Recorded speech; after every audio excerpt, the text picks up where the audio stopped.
You know, for me, it's what you said in the last video near the ending. First of all, I thought the whole thing was brilliant personally.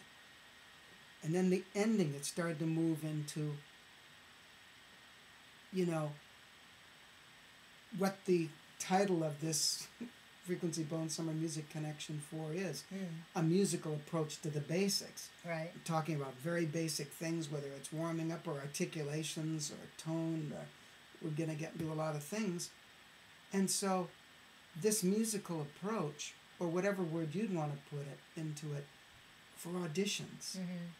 So instead of the technical, just it has to go like this, Right. this other person is going to have a better shot at being technically better at every single level if they inhabit that space of themselves where music is definitely the most upfront feature. Right, right. You've heard it where all of a sudden the rhythm's Right, better. absolutely. I've heard you work with people all of a sudden. It was so different. They were like two different people. Yeah. Well, what has actually happened is they were the one person they actually are. Exactly. you know what I mean? Well, For once, two different they people, weren't trying right. to be the several different people Exactly. that never really quite gels and gets Right. it together. So, yeah, and you know, there's a bit of that for no matter what kind of player you are. I mean, there's some of what we're talking about that applies to either of those two categories. But yeah. So what were you asking me about this one? I was basically saying, I don't know if, let's see. It seems like the technical way has such a defined structure and steps of approach by certain pedagogues who offer that way. And Yeah. there's variations within Right, that way. and there are those who survive that, and there are those that don't, even though Right. they identify with it. So, what would be some ways that this other kind of person that really needs to have their own voice as a part of it cultivate the bridge, music as a living thing, technique as a living thing, so they can actually have their best shot at moving into the orchestra too. Okay, which is they totally can. You know, that's Right. They're not mutually exclusive at all. And there are still orchestras who actually look for that. They're Yes. actually looking for that. Thank God. Yeah, it's a interesting time right now, really, in classical music on a lot of different levels. Well, I think the first thing is that you have to decide. You have to decide, and you have to embrace who you are and saying, no, I'm not willing to give up my own voice and my musical connection for any job. Now that's a tough one, okay? Because otherwise you're going to be constantly at a contradiction. You have to decide, you have to commit to, this is who I am, and I know enough about myself by now that if I try to do it that other way, I'm not going to make it. So I might as well totally embrace who I am and try to do it, because I'll have a much better shot at making it if I do that than if I try to be something else, or I keep changing my mind about what I'm trying to do and then end up like we were talking about, neither. You're neither. Exactly. So you have to kind of start with know thyself. If that's who you are, and to embrace it and say, no, I don't have to be anybody else. I can make this happen and will most likely make it happen if I embrace who I am. I'm not apologetic of who I am. I'm proud of who I am, and I'm going to go forward from there, and I'm going to go for this. Because that's your best shot of actually making it.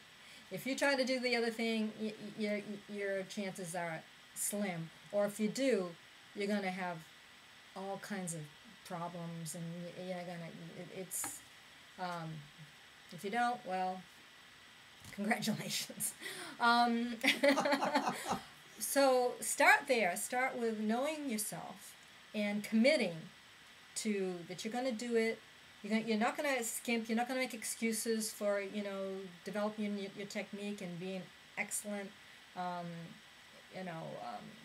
on all levels of what it takes to be a superb, classical musician, but that you're not going to forfeit who you are in your own musical voice in the process. So first you have to do that. The second thing that I would say, and I'd say that this to someone, whether they were embracing this approach or they were going the other way, is to really monitor your self-talk. Because there's a lot of negativity around auditions. And there's a good reason for that. That's like reality. That's not, that wouldn't be somebody being delusional to be thinking that way, okay? That's the way it is. But I'd say put it in a category of know it, but don't think it. You know all that stuff, but then you've decided I'm not thinking about it. So that you decide to have zero tolerance for any negative self-talk about it and about yourself in it.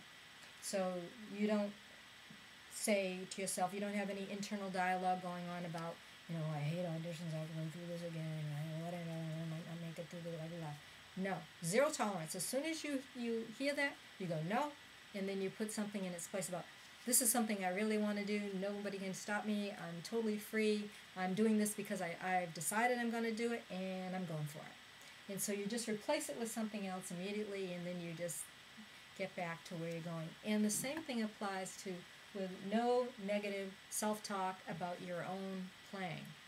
So it's one thing if you listen to yourself, you record yourself and you listen back and you go, the rhythm's not this, it's whatever. Great, then you're having a practical assessment about it, and then you make whatever correction you need to make, but you're not thinking, oh, I'm never going to get that. I mean, how many times have I tried that already, or this or that, or, all the stuff, it takes a million different forms, and you know what yours are. But have zero tolerance for any negative self-talk about auditions and about your own performance. You just do whatever you need to do to take the next step to get yourself closer to where it is you're wanting to go. And the third thing I'd say about it is that when you are preparing,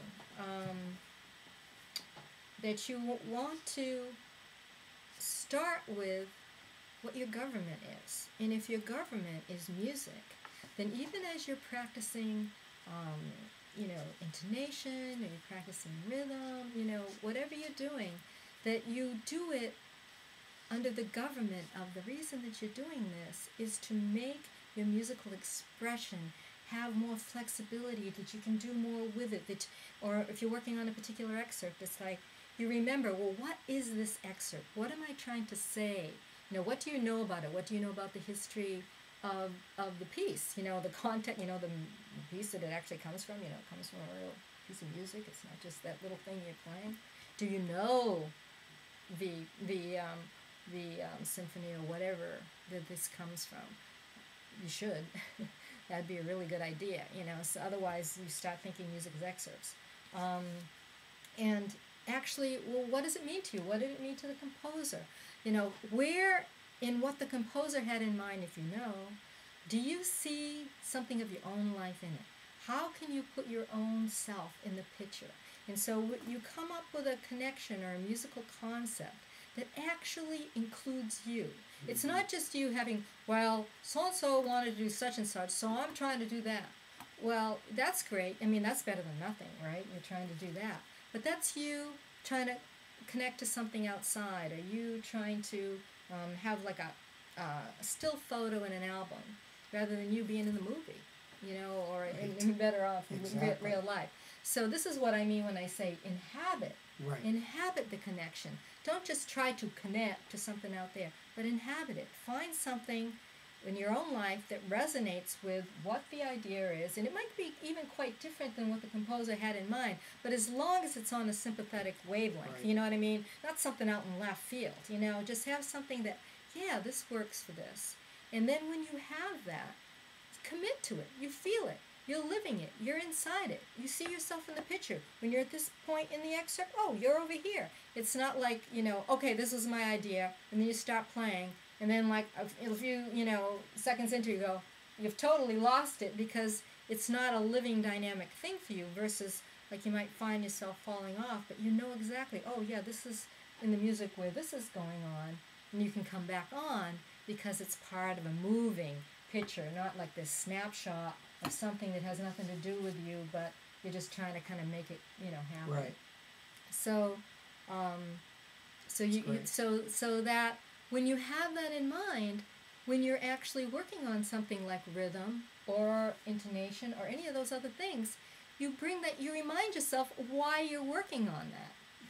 You remind yourself of what that has to do with, so it's not like this little dissected piece of something that you're working on and then all of a sudden you expect to make it musical. No, when you're working on it knowing you're inside that habitat. You're inhabiting that habitat. So that's why you start there. And then you get into the other kind of details. You go, oh, well, this rhythm makes sense within this. And so then if you're actually with it, then that powers your rhythm to be more accurate. Mm-hmm. Versus like you're trying to split hairs and this. And I'm not saying there isn't, validity in doing that. There's a place for that. But then you always bring it back to what the intention is. Right. And if you start with the intention in the first place, you're imbuing that rhythm or that, or articulation, intonation, all those things are given extra life and actually extra accuracy because they have a context in which to appear rather than being a disembodied specimen in a petri dish that doesn't really know where it goes yet, Excellent. So it's, and the thing about this is it makes it extremely efficient to work this way. There's a great efficiency that goes with it because it all lines up and it all integrates versus you're trying to do this disembodied part, this disembodied part, this disembodied part, and then thinking you're going to pull them together and make a living being. No, you start with a living being and you work on whatever it needs to kind of fix that part and fix that part, but you never dissected them and then expected it to go back together. So I don't know if that answered your question, but we're at 12 minutes and 6 seconds, and maybe I think it's excellent. I that's really, enough really for this do. one. No, I think it's great. I think it really, first of all, it's great on its own, and it's great the way it ties into the whole thing of this summer as a musical basics, approach right. to the basics. Right. Because this offers that into looking at auditions Mm-hmm. and looking at it, preparing, Right. and not cutting yourself out of the picture. Right. Okay. Thanks so much for this time. All right. It was great. It was fun. Bye. Bye.